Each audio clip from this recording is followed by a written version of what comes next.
Well, as we follow the storyline of the Bible through the 5 books of Moses and into the historical books that come next, we find ourselves increasingly able to get additional details from outside sources and from the archaeological digs, and hopefully some of those records confirm some of what we've got in the biblical storyline. And perhaps with the arrival of Israel into the Promised Land and the fall of Jericho specifically, a lot of time has been spent on research and trying to link this event and this date and this moment to the other records that we find and to some of the work that we do with the archaeology in the surrounding areas. Just a note that this really isn't an exact science for a couple of reasons. First, we discover that a lot of the early historical records are written by the winners, and we don't always get completely factual information. Unlike the biblical records that unusually tell us about the failures and the mistakes of all our heroes, the historical records of the surrounding nations gloss stuff over. So when King Darius, when the pharaohs, when the others have their official court historians tell the records of their exploits, they sort of don't tell the story of the battles they lost or the story of the moment when their slaves ran out of the country. You don't tell these things because it doesn't make you look good. So as we compare the biblical records that we've got with some of those surrounding information from surrounding nations, we got to keep in mind that the material, the historical records of the surrounding nations isn't always exactly factual. Now, of course, we would never do this in our day, you understand. All of our historical records are purely factual, and when we set stuff down, we always tell it exactly the way it is, right? Well, that happens then too. The second reason why this is not an exact science as we try and compare the history of Israel in the Old Testament to the historical records we've got from surrounding nations is that Israel at this time is not a consequential player. They're a small, inconsequential nation on the world scene. And when the official records are written, they talk about Egypt, about Babylon, about Assyria, about Philistia, and about the big powers. And quite honestly, Israel is nowhere near being one of the superpowers. It is a blip on the screen, and often it gets trampled not because somebody wants to trample them, but because Assyria is on its way to Egypt, or Egypt is on its way to Phoenicia, or Babylon is on its way somewhere else, and Israel's in the way, and they just get trampled. So as we look at the records of the surrounding nations, often Israel just barely appears, if at all. And the third reason why this isn't an exact science is that the process of archaeology itself, and particularly the process of dating the remains that we find, often produces very differing estimates depending on who you listen to. And then, of course, the problems we've got with a text like today, the destruction of a fortified city of Jerusalem, along with the curse that it should never be rebuilt, sounds like such a large, significant event that we should find some records of it. But the problem, of course, is if the city was completely destroyed and annihilated, there's nothing left to find. And that happens time and time again. We've got places that are mentioned, that are there, and they get wiped off the map because Assyria or Egypt or Babylon don't like them, they're in the way, and they disappear, and there's nothing left to be found. Now, with the case of Jericho, things are a little unusual. We know exactly, roughly, where Jericho should be located. It is, in fact, one of the oldest cities of the world. And we find evidence of its having been occupied as early as 8000 BC. And the challenge is that the digs that we do on the site show level upon level upon level of construction and reconstruction and reuse. And sometimes somebody comes along to build a new building, they demolish the building that was there, and they reuse those stones to build something else. And then that building gets destroyed, and they use the stones from that building and from 2 buildings before to rebuild an aqueduct. And then the aqueduct gets destroyed, and they reuse those stones to put a road on the other side of the city. And so, as is the case today, much of the washed-out remains of the time of Joshua are lost under modern roads through the area and under cultivated land that continues to disturb the soil. There are farmers in the region of Jericho today that farm the land that regularly, when they're plowing, kick up stones, and they realize, oh, that's a weird-looking stone, and it turns out it's a 2,000-year-old stone from an aqueduct that was destroyed 500 years ago. But all of this stuff keeps getting mixed up. So I should tell you that when we think of Jericho, one of the problems we've got is that most of us picture a city far larger than it actually was. We don't have a population count. We're never told how many people lived there when Joshua got there, but there's a couple of things that we can kind of figure out.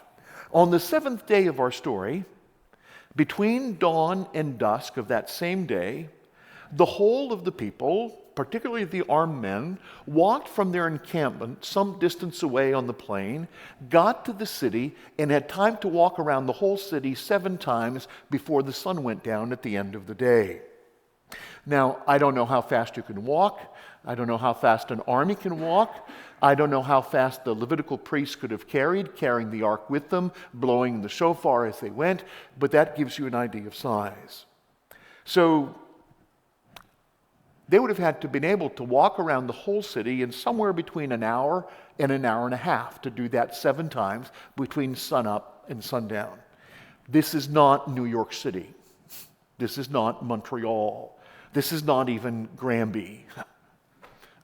So we're not talking about a city with 3 million people that's 20 kilometers wide. But when we look at the historic remnants of Jericho that do remain, the question we ask evidently is there any evidence in the remains of the city of Jericho that there was some disturbance somewhere around the time of Joshua that corresponds to some of what we find in Joshua 6? From the previous work that we've been doing in other areas, comparing the digs and the historical record, our best guesstimate is that Israel would have left Egypt somewhere around 1450 BC. We can go by the names of the pharaohs who were there, we go by some of the Egyptian history that's there, we go by the description of some of the people that were there, and that's our best guess. About 1450, the people of Israel left Egypt. It took them 40 years to cross the desert, and so in 1410, 1409, 1408 BC, roughly, they arrive at Jericho. The earliest excavator of the remains of Jericho, a man by the name of John Garstang, found remnants of a large wall that had been destroyed in about 1400 BC. He details this, and he gives evidence of the wider destruction to that city in a study that he published in 1948. The other thing that's unusual about his findings is that after that large wall collapsed, the city appears to have been unoccupied for about 2 or 3 centuries, which is unusual because Jericho had been continuously inhabited because it's a very strategic site for about 8000 BC. There's continuous occupation. Something happens in 1400 BC. There's a portion of the large wall that collapsed, and the city is left uninhabited, inexplicably, for about 200 years before it's rebuilt again. It's a pretty striking concurrence with the details that we've got in Joshua. After Gerstang passed away, there's a second excavator who created a bit of a controversy. Her name is Kathleen Kenyon. She arrived and she reevaluated the dates. And many of the people who are critical of the biblical text will quote Kathleen Kenyon's work.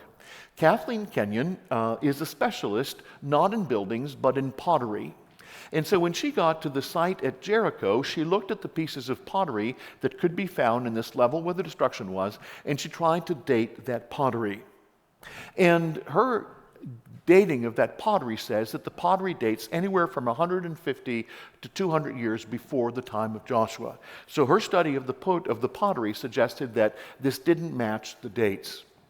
After she passed away in the 1980s, her work was posthumously published, and it was the first time that her comprehensive work was available for study. And then when the archaeologists started looking at her work, they realized there was a problem with the way she dated her pottery.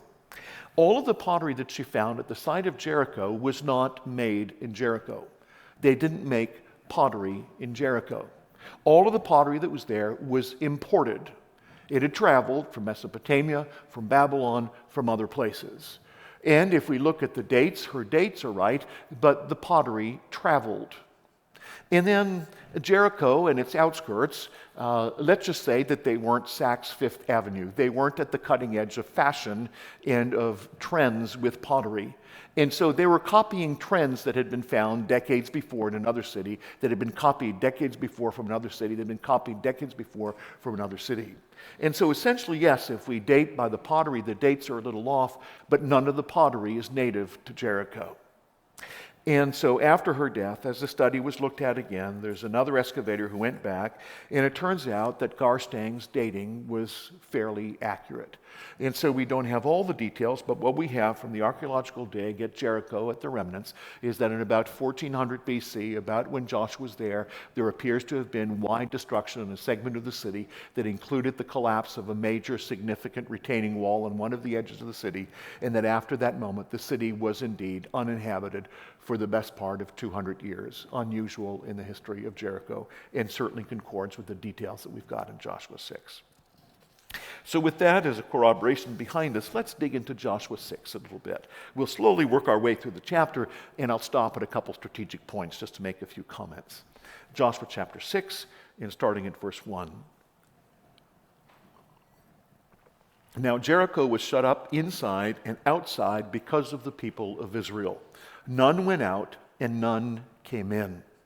Now, right from the start, in verse 1, the writer wants us to understand that there is a problem.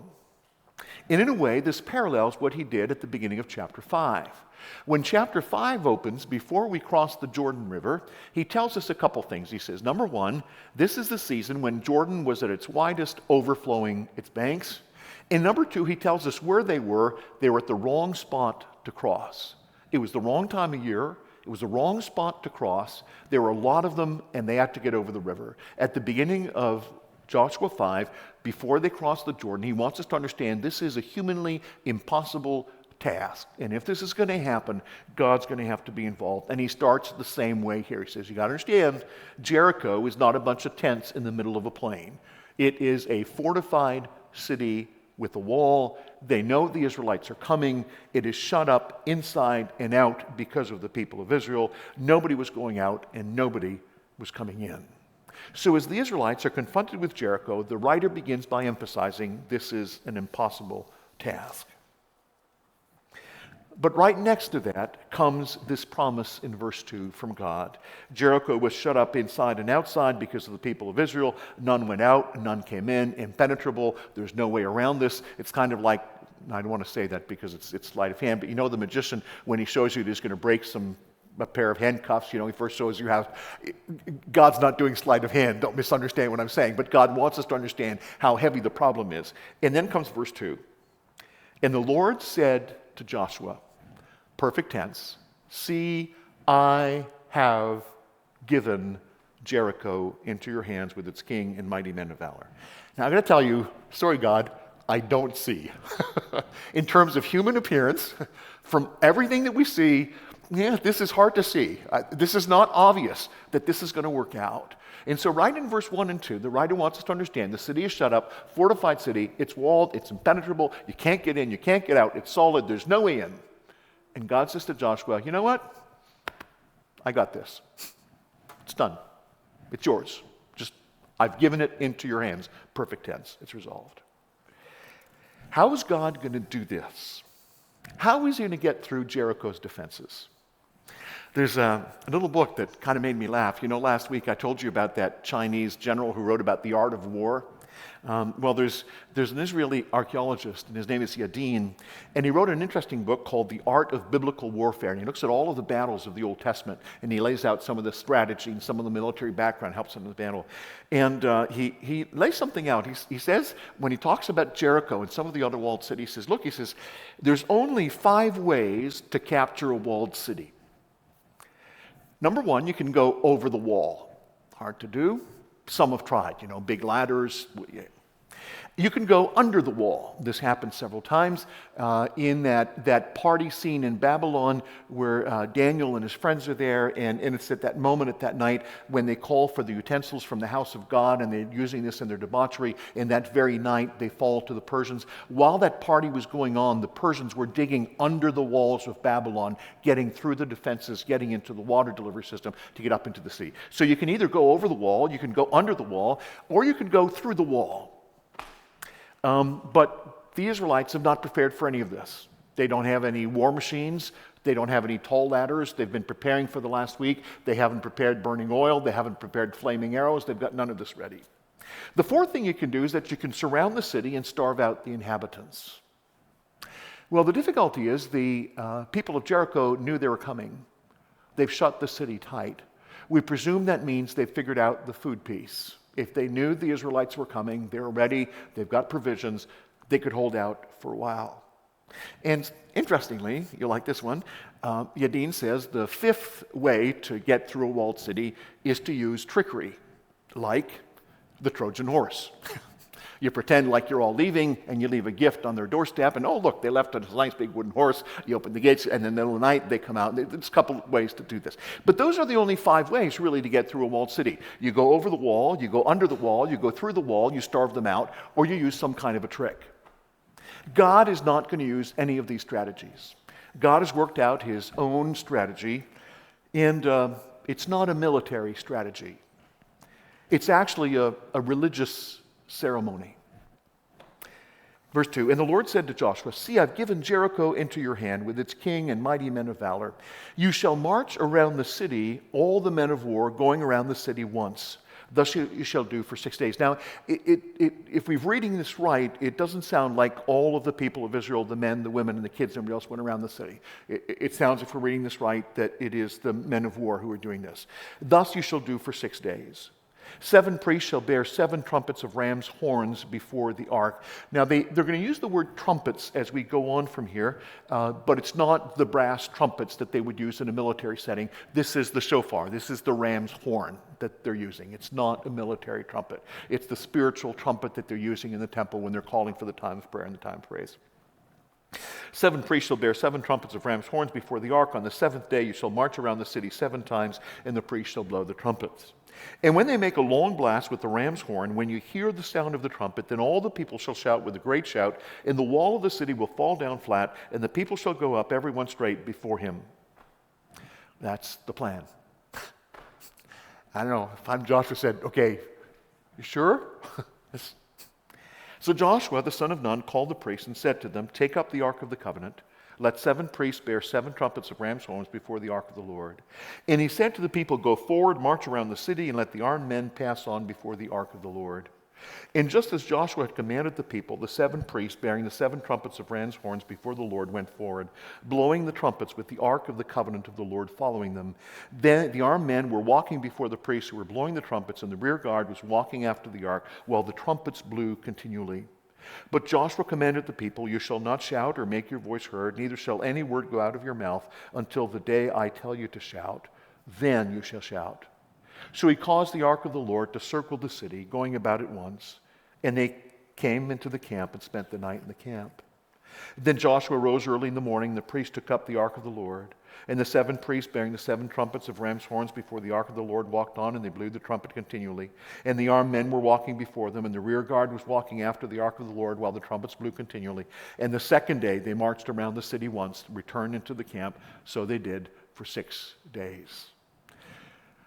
Now, he's not going to do day 3 and day 4 and day 5 and day 6. He's done day 1 and 2, but he wants you to get the point that this was not a quick operation. This was a long, slow, drawn-out, painful process.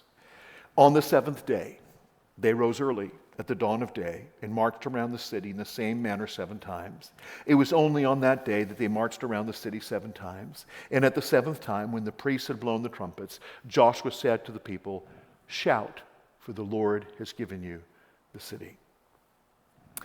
Now, I told you when we started that this is not a military operation.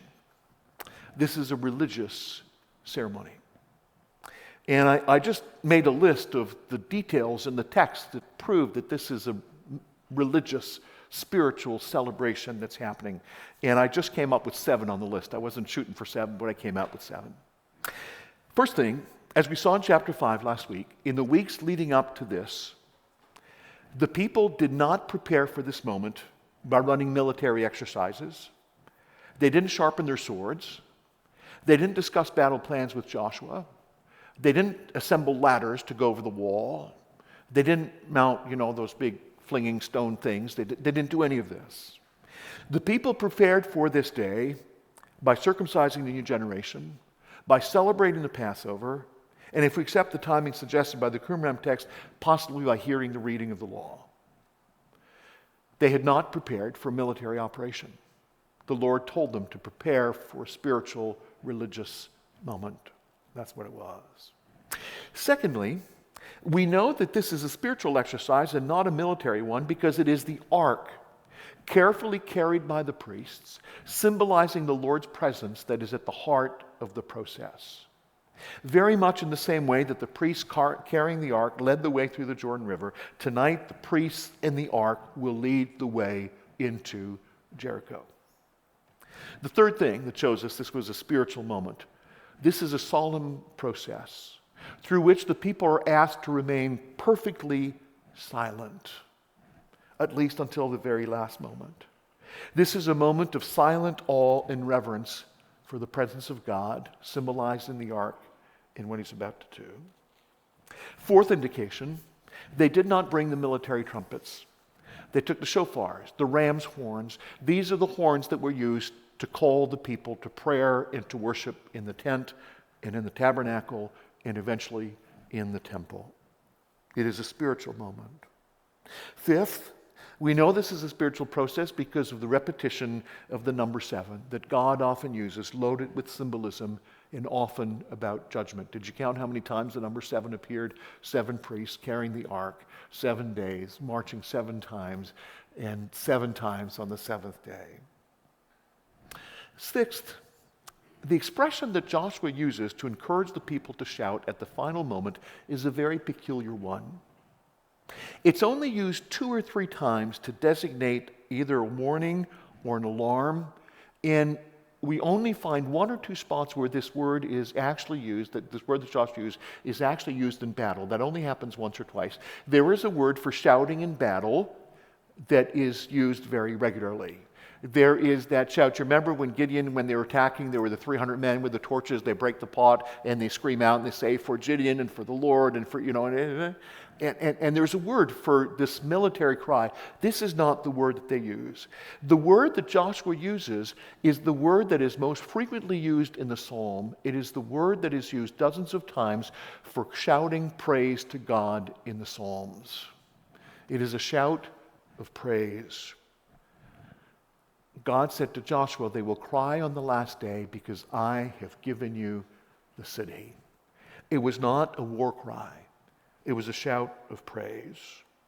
And finally, we know this is not primarily military intervention because for the first 6 days, the warriors involved are essentially twiddling their thumbs. And even on the final day, they're just there for cleaning up. They're not leading the battle. They're not bringing the walls down. After the walls have crumbled, after the victory is already secured and assured and won, then the soldiers step in and do what they're called to do. And it's at that moment that comes one of the heaviest moments of the Old Testament. One of those moments that sort of sends shivers down our spine. Verse 17, "And the city and all that is within it shall be devoted to the Lord for destruction. Only Rahab the prostitute and all who are with her in her house shall live, because she hid the messengers whom we sent.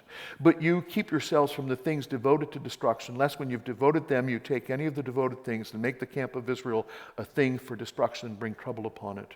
All silver and gold, every vessel of bronze and iron are holy to the Lord. They shall go into the treasury of the Lord."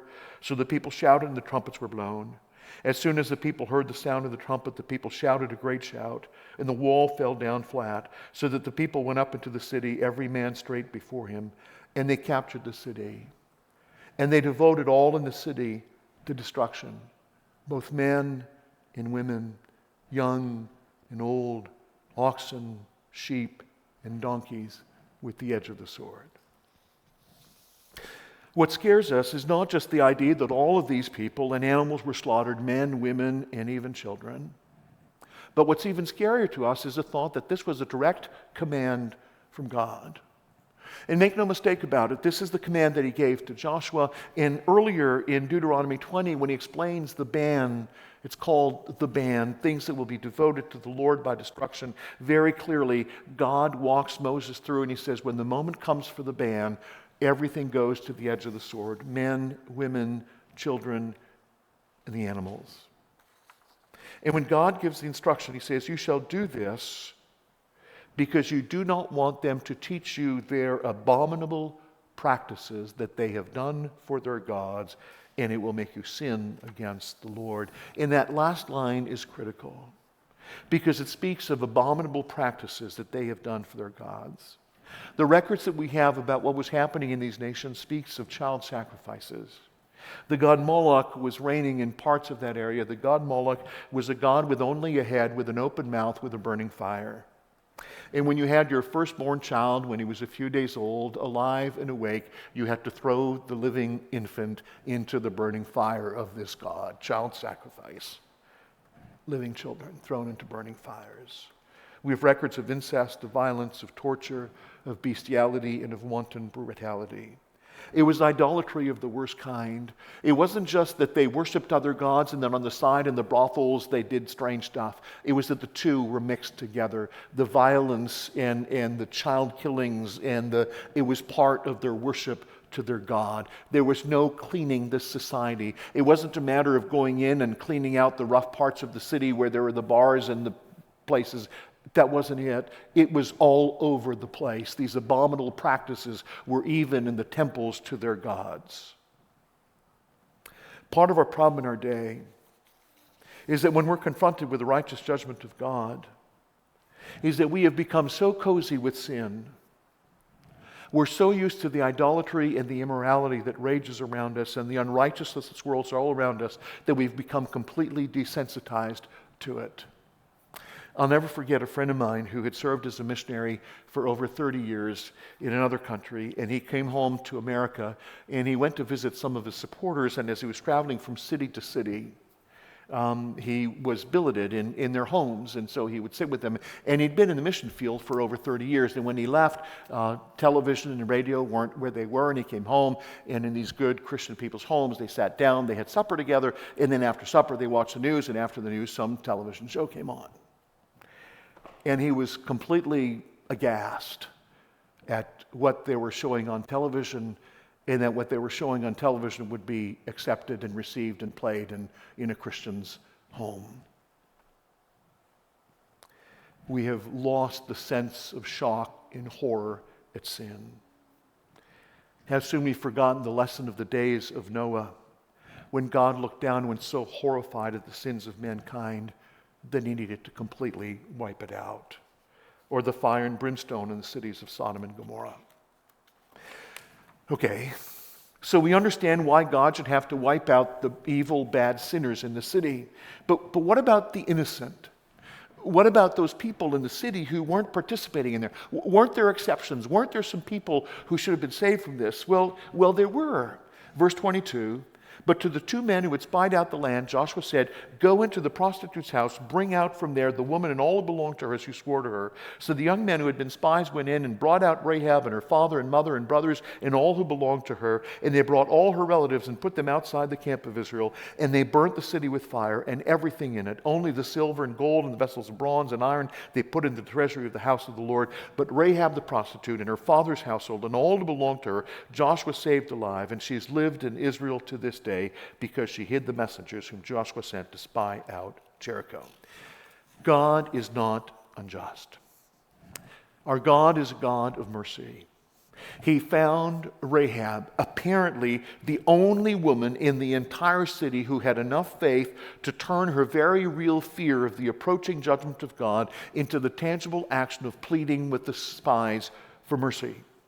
And she was apparently the only one in that whole city who had reacted this way, but God knew who she was, and he found her out, and it is God who specifically made sure that the two spies would come to her house because he knew her heart. And I want you to notice that God's mercy is always overly abundant. It always does more than he has to.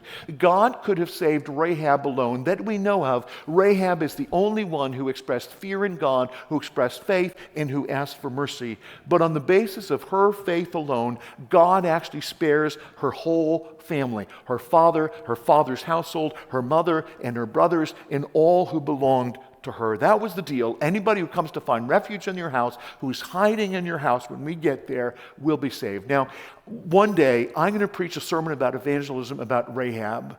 And I'm going to draw this picture. Imagine Rahab. She knows the Israelites are coming. The clock is ticking. She's looking at the calendar on the wall, and she knows as she sees the Israelites coming closer and closer, and she sees the Israelites go once around the city, and a second time around the city, and a third time around the city, day 3, and day 4, and day 5. I want you to imagine how much Rahab must have been pleading with her family. You have 5 days left. You have 4 days left. You have 3 days left, and destruction is coming. Imagine how insistent Rahab must have been. Come to my house or you're gone. But Rahab and her family aren't the only ones that God has saved from judgment. God has done this before. In 2 Chronicles 7, when they're dedicating the temple, and Solomon prays to God and he says, God, if ever something goes wrong and your people come to this place and pray to you, listen to their prayer. And God makes a promise to Solomon. And God says to Solomon, he says, when I shut up the heavens so that there's no rain, when I command the locust to devour the land or send pestilence among my people, if my people who are called by my name will humble themselves and pray and seek my face and turn from their wicked ways, I will hear from heaven and I will forgive and heal their land. Jeremiah 18, it's, the text of the potter. And it talks about the potter's hand, and at the end of the little section about the potter, it talks about the city of Jerusalem, and it says, I've condemned the city of Jerusalem for its sin and for its immorality. Now therefore, say to the men of Judah and the inhabitants of Jerusalem, thus says the Lord, behold, I'm shaping disaster against you and devising a plan against you. Return everyone from his evil ways. Amend your ways and your deeds, that I might forgive. The city of Nineveh in the book of Jonah. Jonah comes to the city of Nineveh, and God sends Jonah to Nineveh without a plan B, really. He says, go tell Nineveh, that's it, I've had it. 30 days and she's destroyed and I'm wiping her off the map. And Jonah comes and he preaches and he says 30 days, 29 days, 28 days, 26 days, and you're gone. And you know what happens? The word reached the king of Nineveh, and he rose from his throne, removed his robe, covered himself with sackcloth and in ashes. Let neither man nor block eat anything, nor feed or drink water. Let everyone be covered with sackcloth. Let them call out mightily to God. Let everyone turn from his evil ways and from the violence in his hands. Who knows?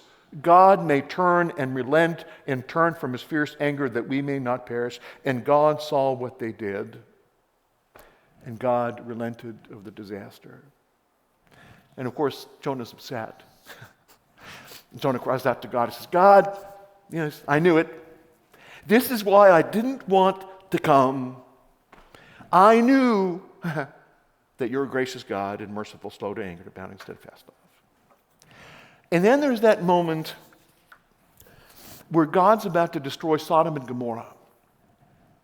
And Abraham knows that his nephew Lot is there, and there's a couple of just people.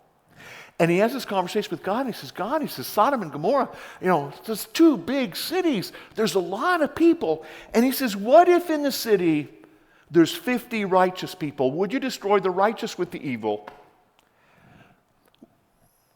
God says, if I find 50 righteous, I won't destroy the city. And then Abraham says, well, when you go and count, let's say you get to 45, you're 5 short. He says, no. And he bargains, he continues to bargain with God. He gets all the way down to 10 righteous. God would have spared the cities of Sodom and Gomorrah for 10 righteous men. But he didn't find 10. So he goes, he takes Lot and his wife out, and he destroys the city. Early in that conversation, Abraham asked this heavy question. He starts the conversation with God this way. Shall not the judge of all the earth do what is just? As scared and as uncomfortable as we are about the destruction of the city, as scared and uncomfortable as we are in a modern sensibility, the thought that God sent his people in there to kill everyone in there by the edge of the sword, I want to affirm 3 things to you about the city of Jericho tonight. First, The God who was able to seek out and find Rahab who feared God and reached out to him for mercy, that God would have found anybody else in the city that was worthy of being saved like Rahab was. God does not destroy the wicked, the innocent with the wicked. If there was anybody in the city like Rahab who feared him, who pleaded, God would have found them too. That's number one. Secondly, after they'd seen the ark miraculously lead the people across the Jordan on dry ground, and then over the course of the 7 days, watching them walk around the city, day 1, day 2, day 3, day 4, day by day, instead of softening them to the coming of God, each day they hardened. Each day they hardened. Each day they hardened. And I think for some of them, even with the preaching of Rahab, they shut their heart. And there's a reason why the story unfolds so slowly. There's a reason why it goes methodically. On the first day, they got up, they went, they walked around, they blew the trumpet every day. How could you not hear the shofar, the trumpet, every day, continuously after day 1, day 2, day 3? There's a bunch of people with this weird ark who've just crossed the Jordan on dry ground, who just went through the desert for 40 years by the miraculous power from God, who had crossed the Red Sea, and they're outside your city wall, and they're playing the trumpet all day, every day, for 6 days in a row, and then on the 7th day, once, twice. You had to know what was coming. And third, with Jericho as with Sodom and Gomorrah, had there been 10 righteous in the city, I think that God would have spared the city. But there weren't, and he didn't. And just to underline again, as the story concludes, the seriousness with which comes the judgment of God. Verse 26. Joshua laid an oath on them at that time, saying, "Cursed before the Lord be the man who rises up and rebuilds the city Jericho. At the cost of his firstborn shall he lay its foundations. At the cost of his youngest son shall he set up its gates." We know of at least one time when that curse was fulfilled. Under the reign of wicked King Ahab, they pulled all kinds of weird stuff in the country that should not have been done. And one of the things they did is that one of Ahab's henchmen actually went and intentionally rebuilt the city of Jerusalem, just to go, "Nyeh," to God. And you know what happened as he was rebuilding the city? His firstborn son died. And as they were preparing to finish the city and to put in the gates, his youngest child died of illness. The final verse of the chapter usually is seen in a positive light, but there's a heavy, scary spin to it. The chapter ends this way. So the Lord was with Joshua, and his fame was in all the land. Now, we've been told before that as Joshua does these things, the people of Israel respect him. This is not about the respect that the Israelites have for Joshua. When it talks about the land, it talks about Canaan, still unconquered. What this text is saying is, in the same way that the people of Jericho had seen the crossing of the Jordan, in the same way they feared him coming, all of the other cities, all of the other people in the promised land, still unconquered, they hear about what Joshua did on this day. And they're scared. They're scared. I think that I've often been transparent about my discomfort with the way our Christian hymns sometimes twist the biblical text a little bit. There's this hymn we sing called "The Church's One Foundation is Jesus Christ her Lord," even though Ephesians tells us that the church was founded on the apostles and the prophets. The Lord Jesus is not the foundation of the church, he's the cornerstone. But it's a nice hymn. We have Sunday school pictures of Elijah being carried up to heaven in a chariot of fire, and we sing about the chariot swinging low, coming forth to carry me to... Well, when you read the text in the book of Kings, the chariot comes between Elisha and Elijah, and it's a whirlwind that brings Elijah to heaven, not a chariot of fire, so that hymn's wrong. We sing about crossing the Jordan as being the moment we go into heaven, but it's not it. It's about the moment when we really enter the promised land of Christian living. And yes, we sing Joshua fought the battle of Jericho, even though there was no battle, and Joshua was really not the one who fought it, really. This was God's battle. And by the time Joshua raised his sword and stepped over the rubble of the collapsed wall and into the city, all the fighting was done. All that Joshua had to do was claim the victory that was his by the mighty hand of God. This is the way it always is. The battle is not ours. The battle belongs to the Lord, and we're along for the ride. Amen.